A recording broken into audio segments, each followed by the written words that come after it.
What's up everyone, I'm CallumOnToast, and in today's video we have the Ultra League Battle of Spice Part 1.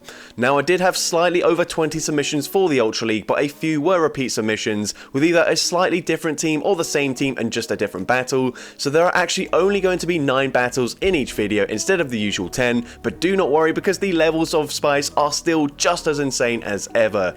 If you do enjoy these Battle of Spice videos, then please make sure you leave a like and show your support, and once again, if we can hit 1,000 likes on this video, I will be uploading part 2 tomorrow. So with that being said, let's just get into the question of the day. What's the most unique Pokemon you have ever faced in the Open Ultra League? Let me know in the comment section down below, and with that being said, let's get into the battles now. Alright, so go into the first battle, and my god, are we starting things with a bang. We've got a level 50 Azumarill. I'm not sure if this is a 100% IV, but it's certainly not a PvP IV Azu, as you're probably used to seeing. That reaches obviously 1500 CP. We're at nearly 1800 CP, obviously nowhere near close enough to the 2500 CP limit for the Ultra League, but it's still putting in work up against this Haxorus, which for whatever reason seems to be going straight Breaking Swipe in this matchup, probably running Night Slash, which is also resisted, and they just want to debuff our attack. And there you can see they can at least live a play rough because of that double debuff. They go for yet another Breaking Swipe, still not going to threaten a shield on our Azumarill, and they reach yet another charge move, but we can still just let this go through. Breaking Swipe doesn't take us out, and we can go for the Ice Beam. We are quad debuffed, but it takes out the Haxorus, and they come in with a Chestnut. Now we can come in with our Jumpluff, and this is a really dominant matchup despite the massive CP difference here. They're going to go for a Gyro Ball. What the heck? I did not expect that. It still doesn't do much damage there. Everything else would be resisted, so that is kind of funny that they've got really good coverage there, but it doesn't matter. We can probably let this move go through as well, and we will let it go through. Another Gyro Ball. We're going to overfarm, go for the Acrobatics, and this is double super effective. It one-shots the Chestnut, and they've got Empoleon in the back, so we swap into Speed Form Deoxys. I have literally never seen anyone run this Deoxys. It's not very good. I think we've got Charge Beam as the fast move. We are running Thunderbolt though, and Thunderbolt coming through actually doesn't take out the Empoleon there, but we get the fast move farm down, and we take that game. Into the next game, we've got Gengar into Alola Ninetales, so pretty good lead matchup when they are running Charm, and the opponent swaps into Drapion, so we come in with the Rhydon, and honestly, we're going to have to shield this up. Aqua Tail would do a lot of damage, but they go for a Crunch there. They get the defense drop, but we can just go and debuff their attack, so that will sort of counteract the defense drop that they did get, and the fact they went for Crunch means they probably don't have Aqua Tail here, so we can definitely let the Crunch go through. They get another defense drop though, which is really unfortunate. We're going to have to go for a Breaking Swipe here, otherwise Crunch would take us out, and the opponent does let Drapion go down. They now come in with a Jellicent, and they barely outpace us. We're just going to have to let this move go through. The opponent is going to go for a Surf, taking out the Rhydon, and we can come in with a Tauros. The opponent swaps back into their Ninetales. We can go straight for a Sludge Bomb here, and does the opponent respect the damage? They do respect the damage there, but we are going to commit to a second Sludge Bomb. They do barely outpace us. Good charge move timing as well from the opponent. They go for the side shot, going for the kill shot there, but we can go for another Sludge Bomb. Sludge Bomb will easily be enough to take out the Ninetales. They come back in with the Jellicent. We do make it to a Shadow Punch before they do get the Hex Farm down. Shadow Punch gonna do some nice damage there. They're gonna throw straight away. Surf will obviously take us out from this range, but Tauros should be able to completely wall it here, and the opponent is just going to concede the match there. We don't even get to see the kill shot, but we're able to take that game. And into the next game, we're going to see a triple shiny Hisuian theme team, and unfortunately this is a really bad matchup for the entire team. We are triple weak to water right now. They go for a Surf, we're going to go for a Rock Slide. The opponent swaps into Charizard. What on earth was that swap? Rock Slide one-shots the Charizard. I have no idea why they did that. Honestly, that was the weirdest thing I've ever seen, but we are going to go for another Rock Slide into Tapu Fini coming back in, and the opponent is going to let the next Rock Slide go through, which is really good for us. We should probably be able to tank a Surf from this range, so we do let it go through. Can we get the Tackle Farm down here? Yes, we are able to do so, which is amazing. And they have a... I don't actually know what that was. We're going to go for a Thunder Punch. It is a Scaly Dirge in the back, and this is winnable here. So we're going to come in with the shiny Hisuian Avalugg, and the opponent going to go for a charge move. We are going to shield the first one. They go for a flamethrower. Flamethrower will be neutral damage. We are going to overfarm for some reason. Swap, we try to make a catch there. Bit unnecessary, but we should be able to live this move here. They go for another flamethrower. We do live it. We can go, well, we could go for the rock side, but we're going for a crunch here, hoping for a potential debuff, and we get the defense drop, which is amazing for us because now rock side will definitely be enough damage to take out the Scaly Dirge, and we take that game. Into the next game, we've got a triple Ultra Beast theme team here with Celesteela in the lead up against Sceptile. Really dominant matchup for the Celesteela. The opponent going to go for a Breaking Swipe, debuffing our attack, which does make sense because they are double weak to the Celesteela, coming in with a Toxicroak. We're going to go straight for the Bulldoze. Bulldoze does big damage there, but because they did debuff our attack, unfortunately it doesn't quite take them out. We swap into Guzzlord just to catch the Mud Bomb there, and we will be able to Dragon Tail farm them down. They come back in with the Sceptile here, and unfortunately we throw on the CMP tie. We lose the CMP, but Breaking Swipe will not be enough damage to take us out. So we can now go for a Sludge Bomb, and Sludge Bomb will take out the Sceptile from this range, so they do commit a shield. And we are going to go, and we're actually not going to try and throw the Brutal Swing there, knowing we would lose the CMP tie, and the opponent does throw at the perfect time in there. But we come in with the Nihilego, get the farm down, and they come in with Greninja. Now, they're already at a charge move here. We're going to have to shield this up. They do full send the Hydro Cannon. We can now go for a Rock Slide, and Rock Slide will probably grab the final shield from the opponent. And Rock Slide does grab that shield, and we are now going to swap, catch the move onto Celesteela. But this is not too great for us because Hydro Cannon puts us into farm down range here, and we don't reach a Body Slam, but the opponent panics. They throw their energy. That's best case scenario for us, and now we will be able to reach a Rock Slide in time. Rock Slide will easily be enough damage from this range to take out the Greninja, and we take that game. Into the next game, and on the face of it, this probably doesn't seem like too spicy of a team, but this battle was sent to me whilst this trainer was 15th on the global leaderboards, which is absolutely insane.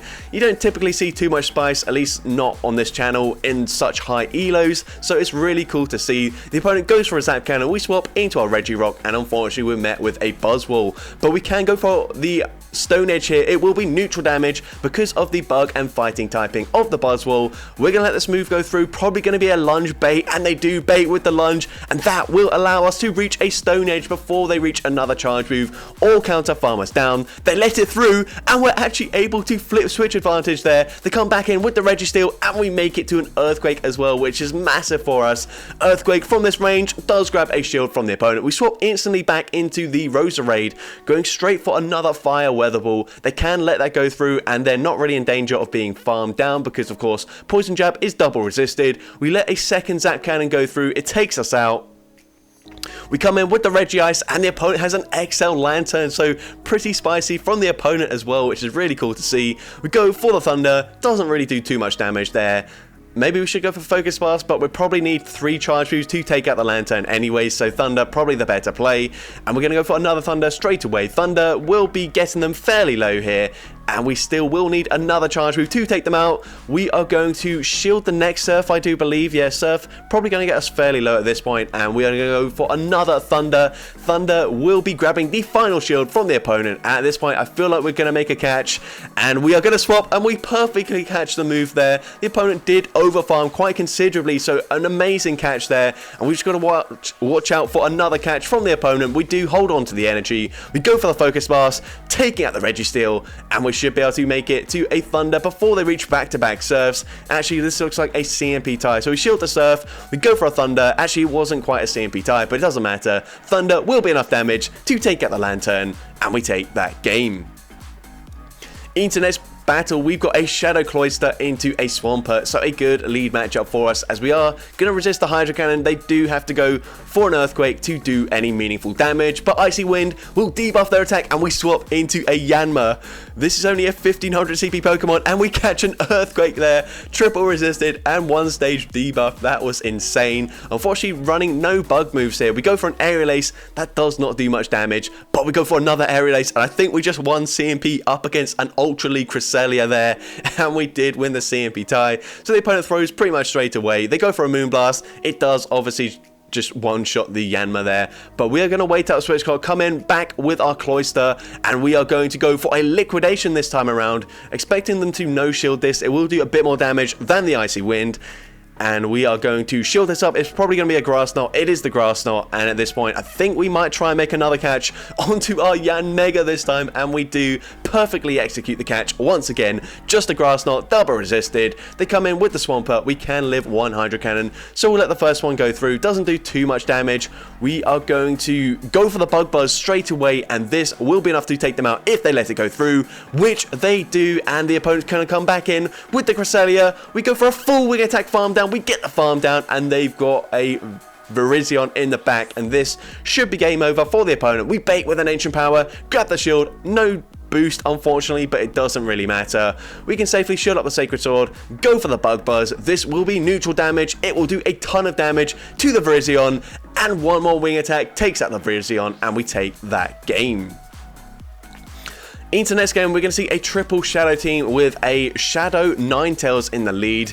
And we are going to shield up the first move. The opponent's going to go for a Brave Bird, full sending it before swapping into Cresselia. So we swap into our Shadow Haunchcrow, and unfortunately they do barely outpace us here. So we are going to shield the first move. It is the Moonblast. That honestly probably nearly one-shots us. So we're going to go for a Dark Pulse here, and Dark Pulse will do big damage to the Cresselia, but we won't be able to farm them down. We have to send a second Dark Pulse here, and the opponent lets the Cresselia go down. So that's perfect for us. They're going to come back in with the Talonflame. We go for another Dark Pulse before they do reach another charge move, and they did go for that Brave Bird, so they had to go for 3 Incinerates to reach a charge move, but they actually farmed to 100 energy. So we're gonna let Haunchcrow go down. Flame Charge takes us out. We come in with the Houndoom, and they will reach a boosted Brave Bird here.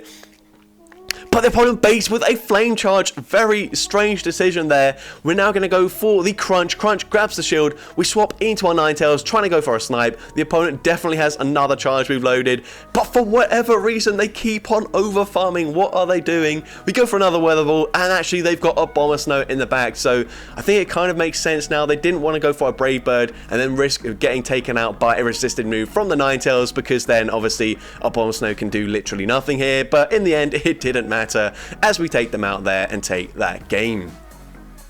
But into the next game, we got a triple Crustacean theme team with Crustle in the lead. We safe swap into Galissapod. The opponent stays in with Giratina. For some reason, they go for Shadow Sneak. No idea why. But we go for an Aerial Ace, dealing super effective damage to the Sceptile. Unfortunately, we lose CMP here, but we should be able to live this.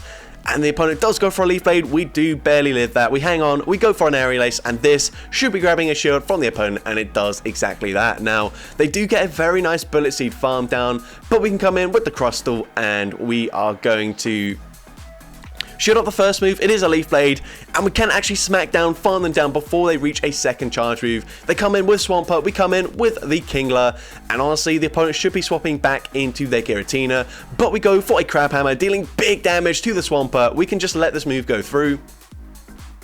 They go for a Hydro Cannon bait, and then they swap into Giratina, and we do barely reach a Crab Hammer. It looks like a CMP tie, which is perfect for us. And it is the CMP tie, and at this point we just have to let the Kingler go down. The opponent goes for Shadow Sneak once again, so no idea why they're going for Shadow Sneak unless they're running Shadow Sneak and Ancient Power, which doesn't make any sense anyways. But we're going to go for a Rock Slide. We actually undercharged that just in case they did let it go through, because we want to get a slight farm before taking them out here, because we need to take out that Swampert. But the opponent going to go for another charge move here. If they are just running a single move Giratina, then we can just let that move go through. Go for the X-Scissor into the Swampert, coming back in. X-Scissor actually takes them out from that range. I did not expect that. And we get the Smackdown farm down to take that game. And into the final battle, we see Shadow Gramble into Decidueye. So very spicy pick from the opponent's end. Spicier than our lead, that's for sure. But we are going to shield this up. And the opponent's going to go for the Shadow Sneak bait there. We swap into our Dodrio, and the opponent responds with a Wall Rain. Not ideal for us whatsoever, but we're going to go for a Drill Peck. Unfortunately, we don't make it to the Brave Bird, but we grab a shield, so that's fine. We're going to let the Dodrio go down. Icicle Spear does obviously easily one-shot us, but we're going to come in with the Blossom, go for a Leaf Blade, and Leaf Blade is going to be doing big damage. It actually one-shots the Shadow Wall Rain. They come back in with the Decidueye. We are going to shield this up. Could be a potential Brave Bird. It is the Brave Bird, and we can now get the full farm down. They come in with a Greninja, and this is a great matchup for us. This is going to be game over for the opponent. They let the Leaf Blade go through, and we can just Bullet Seed farm them down from this range. And they go for a Night Sash. It doesn't take us out. Bullet Seed takes them out, and we take that game. So that's going to be it for today's video. If you did enjoy it, please make sure you leave a like, leave a comment letting me know, and as well, don't forget to respond to the question of the day if you haven't done so already. And if you want to see more content like this in the future, of course, I will be uploading part 2 tomorrow, assuming we do hit the like goal, so please make sure you subscribe and turn on post notifications. That way you'll be notified whenever I upload a new video. And if you're wondering how to vote for your favourite spicy battle from this video, I will be uploading the polls once both videos have been uploaded to YouTube, so do just watch out for that. And with that being said, thank you all so much for watching today's video, and I hope you have a great rest of your day.